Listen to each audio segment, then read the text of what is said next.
So welcome back to the cabin. In this episode, I'm going to answer a lot of the questions that have been asked to me. Like, can the cat get out of the loft by itself? So this is Archie.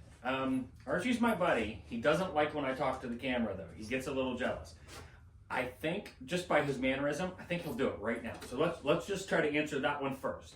Can Archie get out of the loft by himself? Come on, Archie. Come on, buddy.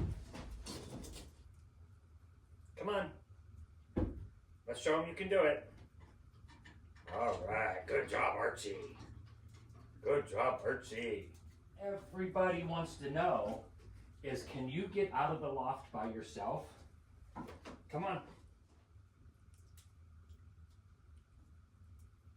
Looks like he's going to land right beside me. You don't want to hit the blanket. Come right here. Come on. Good job, Archie.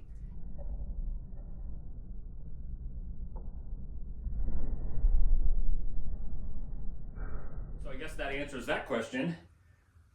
Number two, do I have a bathroom? Lots of people said pooping in the woods would get old. Okay, so what you have to understand is that the log cabin is an addition to the home that I've already lived in. I've lived here on this property since I was 16 years old. I bought this property from my sister who moved to Florida when I was 16. I'm over 50 now. I've lived here ever since. I moved out of home when I was 16 years old, still in high school, and I've lived on this property by myself, other than the fact that I was married for 20 years. Then I lived with my family and I raised my kids here. So when I started building the cabin, I was living here alone. I used to have a kitchen and a living room that I tore down, and I also had an attached garage. Right here where the kitchen table is was an attached garage, and I tore that garage down as well in order to build this log cabin. So I kept that whole portion. So through that doorway right there, there is 2 bedrooms and a bathroom. So, and then that kitchen area is also in the old part of the house. So let's go ahead and walk that way. Give me some grace. This is not a show cabin. I live here every day. Also, a year ago, my 21-year-old daughter moved home with me. So I've done a pretty decent job getting that cleaned up through there, but give me some grace because we do live here every day, all the time. Furniture is all used. I don't have anything new. I don't spend a lot of money on anything. So I've had this since, I think, right after I got the cabin so that I could actually come out here to live. Now remember, I lived here right through this entire process. This whole wall had plastic over it, and I just hunkered down back there in the wintertime and when I was building. That made it very convenient because I was living there and working here. So all I had to do is get out of bed in the morning, get a cup of coffee, and come right out here and get working. So without any more hesitation, let's go back and see the bathroom. I think you're gonna like it because even though it's been done, I remodeled that bathroom probably 20 years ago, it fits this pretty well. So let's go. Okay, so we're gonna go back through there, but in this shot, I can see something that I figured I would tell you about. So the kitchen floor, for the most part, is done, but the living room floor is not. These really wide planks take over a year for them to dry out once they've been milled. In the basement, I have all of the rest of my hardwood flooring milled, stacked, stickered. It was outside all summer, covered up, so it was getting really dry there. And then for the winter, I moved it to the basement because I heat with wood. There's a wood furnace down there. That'll help get that wood dried out really good so that I can finish my floor. So that will be an upcoming project. I'll finish this hardwood floor. So the rest of the living room, over where I put the Christmas tree not long ago, the potbelly stove, the rest of that floor will have big wide planks like this. They're in the basement. And then also this hallway, which leads, so this is the new part of the house, the log cabin, and this part of it is this is all old. This has been here over 20 years. So let's head that direction. So as you go through this door, now we are entering into the old part of the home. This is down to the basement. This little block here is Emily's bedroom, and then this is mine. Of course, just 2 bedrooms. As you round the corner, this is my walk-in closet. Just because it's convenient. My washing machine is in the bathroom. I think I just said washing machine. I think I did. I always do. Washing machine. It's my washing machine is in the bathroom. So all my clothes, my laundry, my jeans, my clothes, everything. There we go. Washing machine is in the bathroom.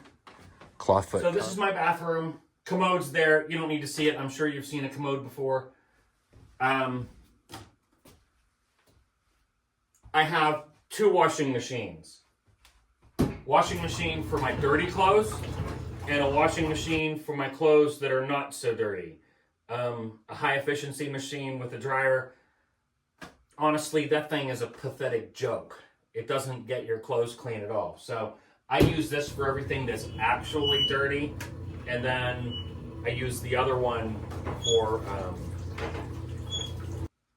most of my clothes, my bath towels, my bedding goes in here first. Any of my work clothes, from whether it's working on the log cabin or working at work, they all get washed in there first because it does a much better job than what that thing does. That's the other side. Medicine cabinet's just an old wooden box. I put a rail all the way around the edge of it when I remodeled it, just to put knick-knacky stuff on for the looks. Old potbelly stove. The clawfoot bathtub. My mom and my sister made me the shower curtain for it. Of course, it's lined with plastic on the inside. So that's it.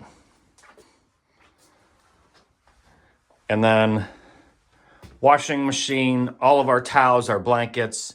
This is a very convenient bathroom with the washing machine there, my closet area right outside, my tripod, my closet area right outside the door. It's just easy for me to get laundry done and hung up. This is the style bathroom that every older person dreams of. I mean, when we're younger, typically we put them all down in the basement. I don't want to carry my clothes from the basement all the way up here, so it's been here for a long time. And then behind the door, just another place to store a bunch of junk. So anything that from blankets to bathroom supplies are all just kept there behind the door. Okay, so one of the other questions a lot of people ask me, like, where do you do your dishes, refrigerator, that kind of stuff, because I do have power here. So anyway, this right behind me is I call it my hidden kitchen, because it's just that. So again, my daughter and I live here all the time, full time. For the most part, we just keep this door open. And the light switch is right in the middle. And there's a kitchen sink in there. There's a dishwasher in there too, but it's broke and I'm not buying another one. There's just 2 of us. We can do dishes. There's a kitchen sink. There's a gas stove. Everything is in there that I need. I love to live this style with the wood-fired, and she's not going to build a fire to cook. So, but that stuff was here even before she come home though. So gas range, kitchen sink, refrigerator. In the basement, I have another refrigerator because she buys a lot of food. And in order for me to have a place to put my stuff, I had to put another refrigerator in the basement. So anyway, that's this. Let me...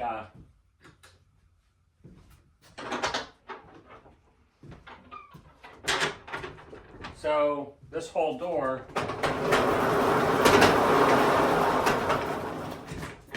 over this way to access this this room. Refrigerator's over here. There's a cabinet here that I put in after she moved home because we needed extra space, and some cabinetry there. Kitchen stove, coffee pot, dishwasher, as I said, but again, it doesn't work.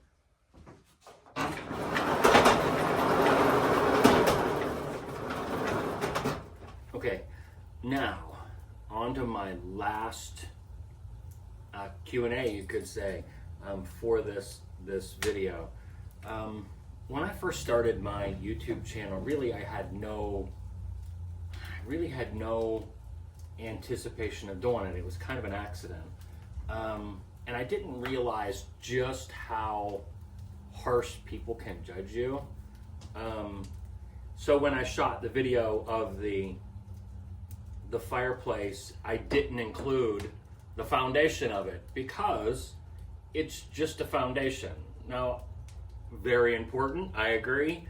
But I didn't realize, I really hadn't even done much on YouTube, even as far as looking at stuff. Now you'll notice I've had a YouTube channel since 2008, but there was really nothing on it. It was just sitting there dormant, waiting for me to do something with it. So I really missed showing the foundation of this, and I got a lot of criticism. You know, this has been my greatest, I've got the most praise from building the fireplace, but I've also got the most criticism as well. And most of the criticism come from people thinking that I built this right on this floor. And the fact of the matter is, I wouldn't have got to there before it would have collapsed into the basement, because it absolutely weighs. I had one guy estimate it at 100 tons.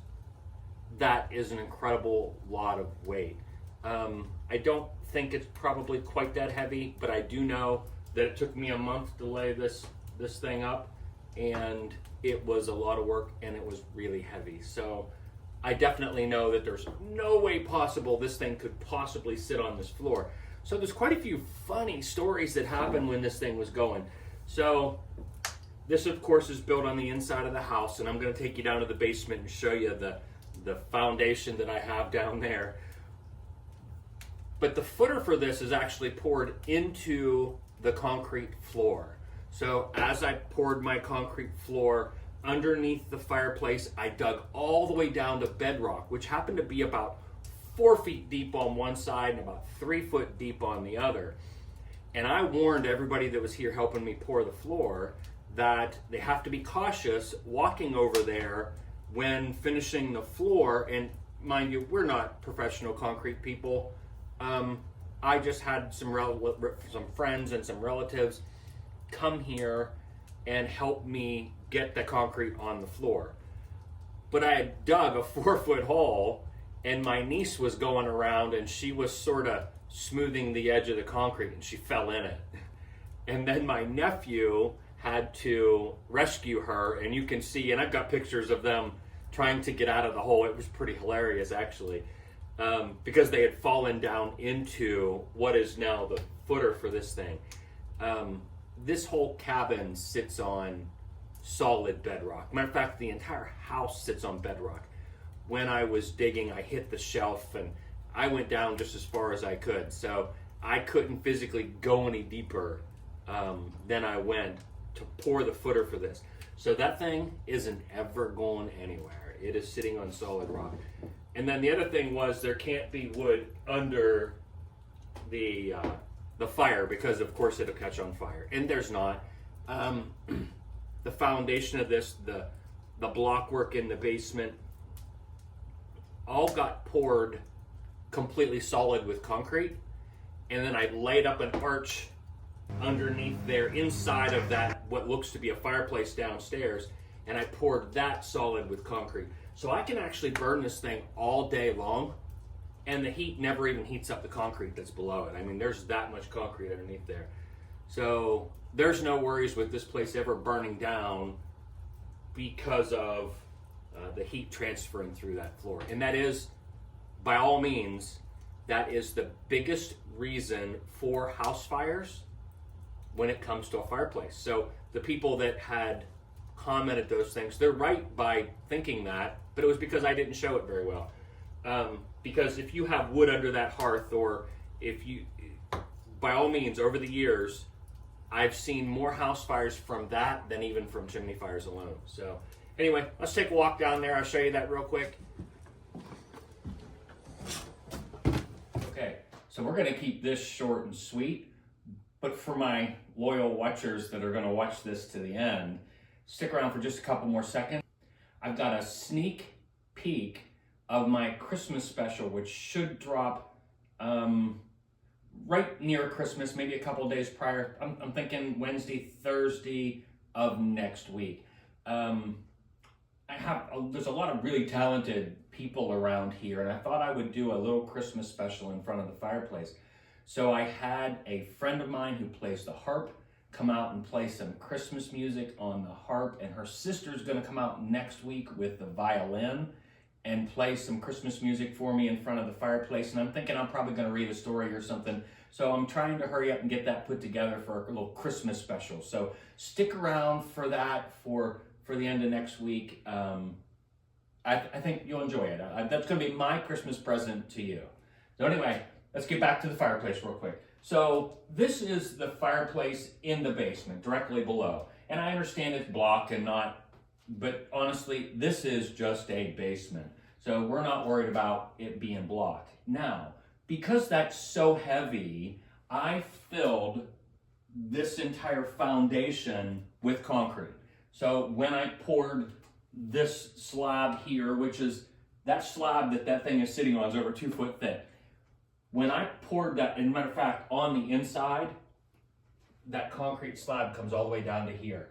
So when I poured that concrete slab, I left all the cells of the blocks open, and we filled all of those cells up. And at the same time, I filled the entire basement wall completely solid with concrete.